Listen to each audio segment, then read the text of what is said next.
Hello? Is it we you're looking for?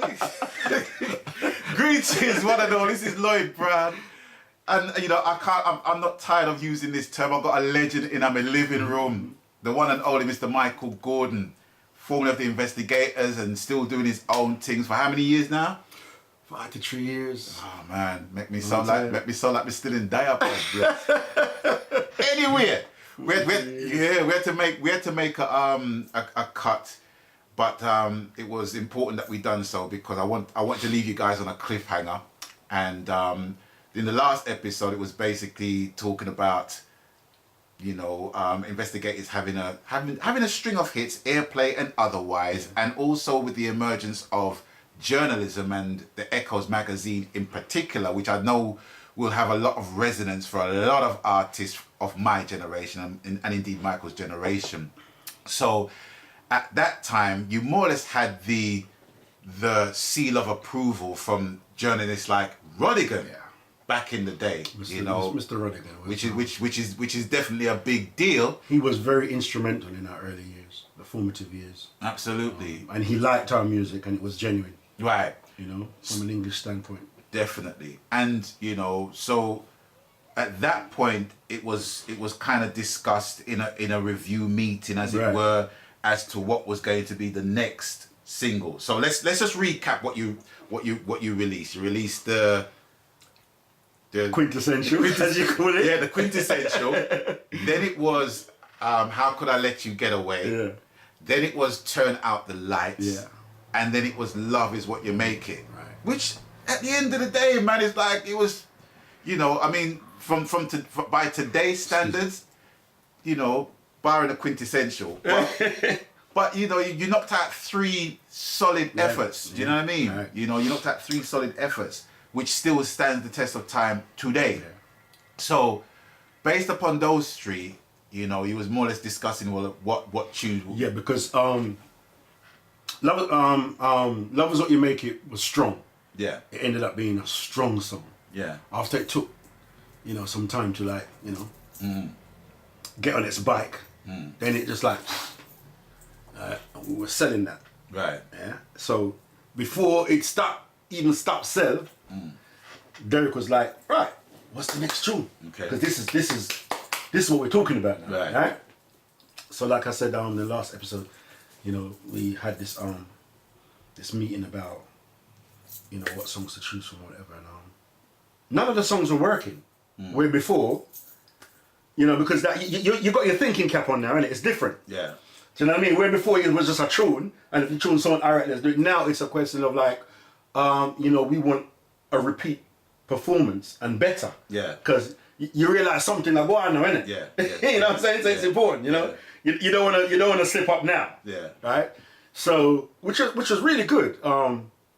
And Colin having that discerning ear, more than us, because you know sometimes as singers and as writers we're kind of like we're too involved, and we didn't have that. I didn't have that experience in terms of like looking at the wider picture. Yeah. Do you know what I'm saying? And that's why, you know, people have managers and, you know, and record producer, because sometimes some artists can, very few artists can do that. Yeah. Do all of it. You know, nowadays artists like yourself and me and Peter Huntingale, and, you know, we can more or less do our thing. Back in the day, you'd have a team. You have a team to do it. Do you know what I'm saying? So, you know, people like Stevie Wonder and Marvin Gaye, they could hold their own. Sure. But they still started with somebody guiding them, right? Yeah. So it was kind of that vibe. So, you know, we had this review meeting, and none of the songs were really working in terms of, you know, what would be the follow-up to Love Is What You Make It. So, you know, nice headache to have. It's not a stumbling block as such. It was like, you know, let's go with what the majority thinks. Right. As opposed to, you know what I mean? There's no egos here now, right? So that was that. And then a few days later, Lorenzo came down with this song. And he says, Mike, I got this song, you know, but I'm stuck with it. I goes, let's hear it then. And he started singing this to me. And he goes, he said, baby, I'm yours. I am yours forever endlessly. I am yours forever. Come What may, oh baby, say that you'll be mine.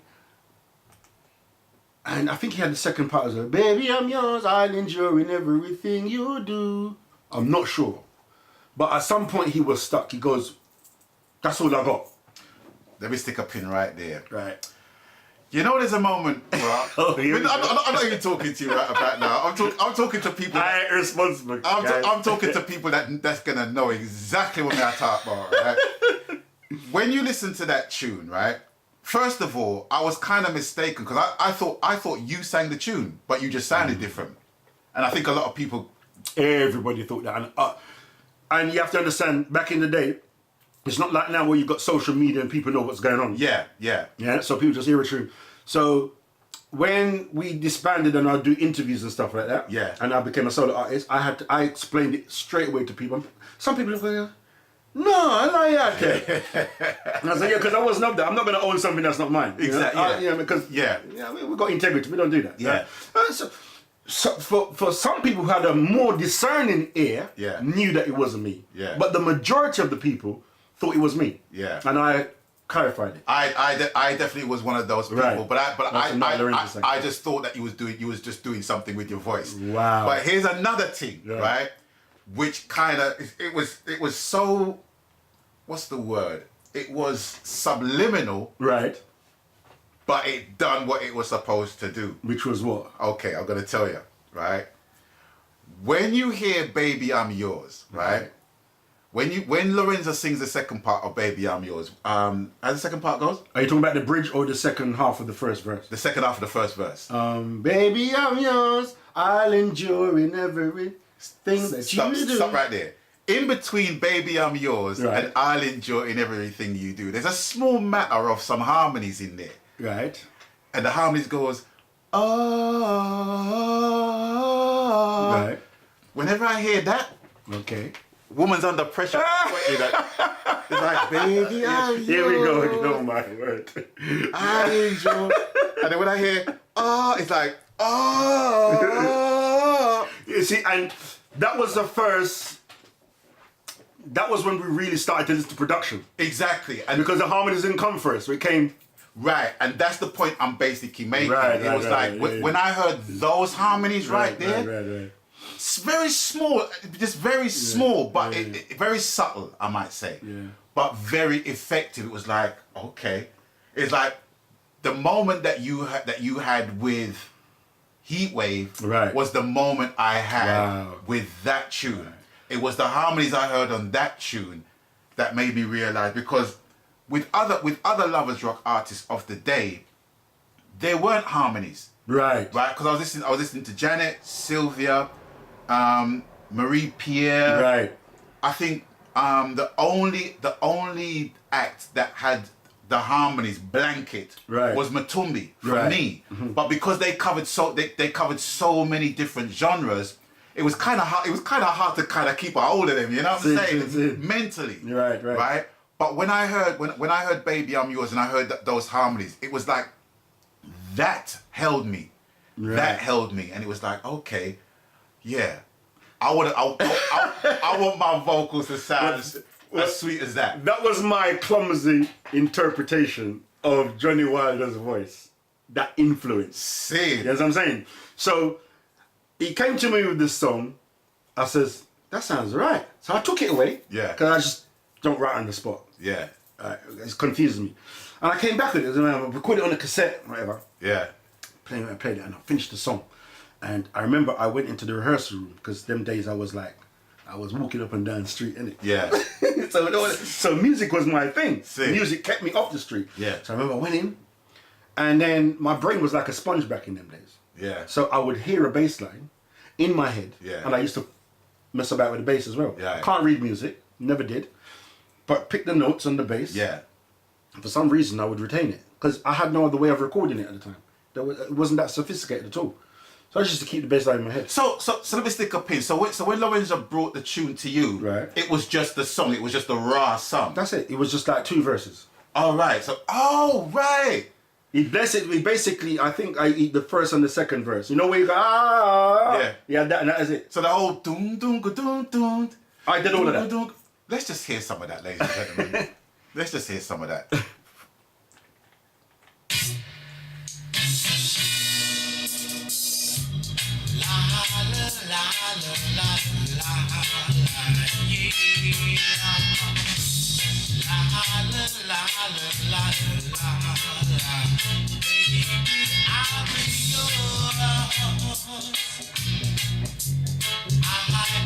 The song kind of gradually got quicker, huh? Yeah.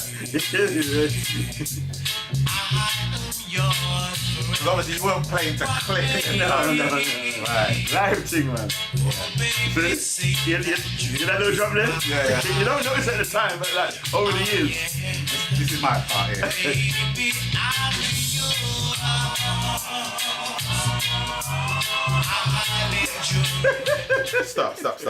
Stop. Right. When I hear that, Yeah. it's like the song is going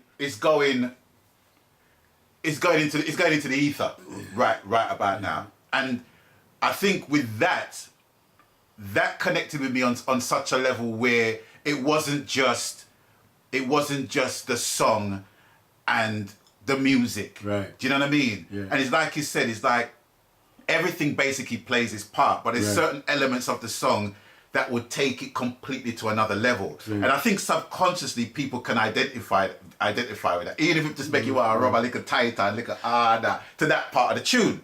But it's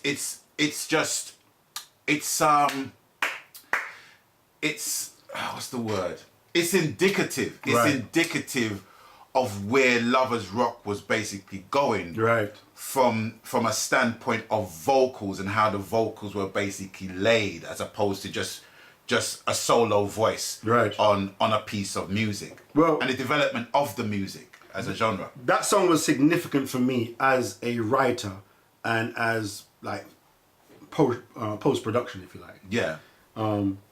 Because I came back down to the rehearsals, I played the bass, and I gave it to the bass player. I took the bass from him, played it. I said, "This is the bass line I've got." Right. Study that. I gave the drummer the drum pattern because I used to mess with that with the drums as well. And you know those two instruments are the nucleus of reggae, innit? Right. It's the backbone of reggae. Yeah.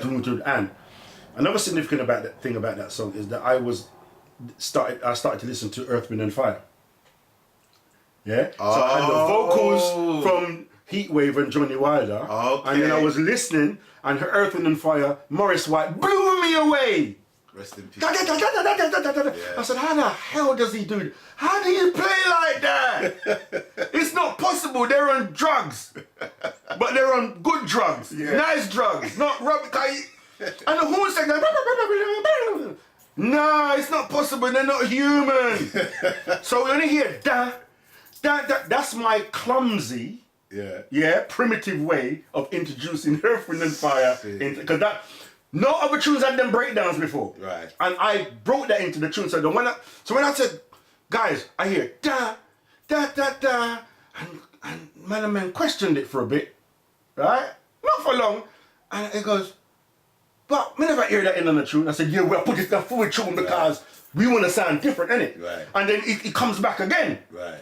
With the bridge, you know what I mean? And then, you promised that you would love me. So I put a bridge in it. Wow. So dearly. And when Colin heard that, it took a while for them to get a grips with that, but he liked it. Same. And he goes, that's good, you know, Mick, that's good. So they're working out the key, the chords on him and the ridge. Me don't know what I'm talking about. Right? I'll just say, yeah, but this is the best one.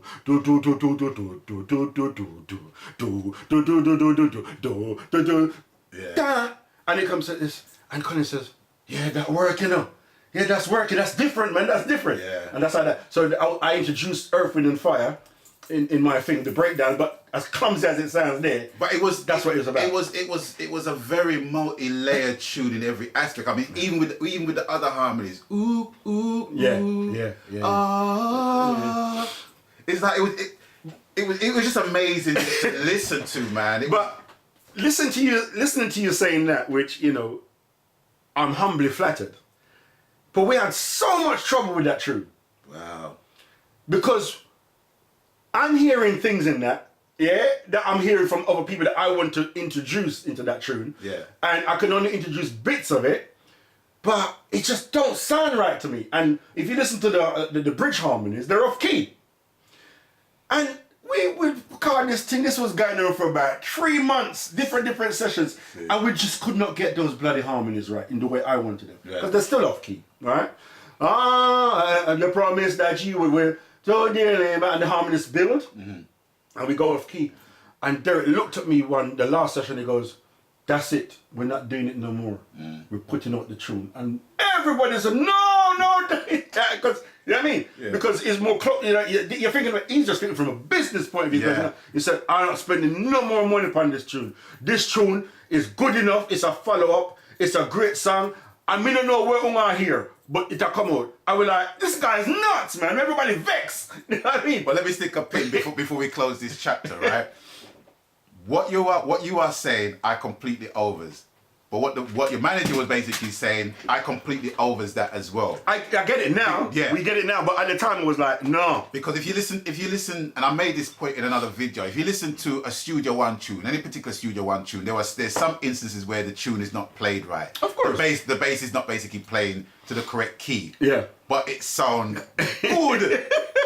It sounds good. I'm not even sure if it sounds good. I think I would say songs like that, it works. It works. They work. They work.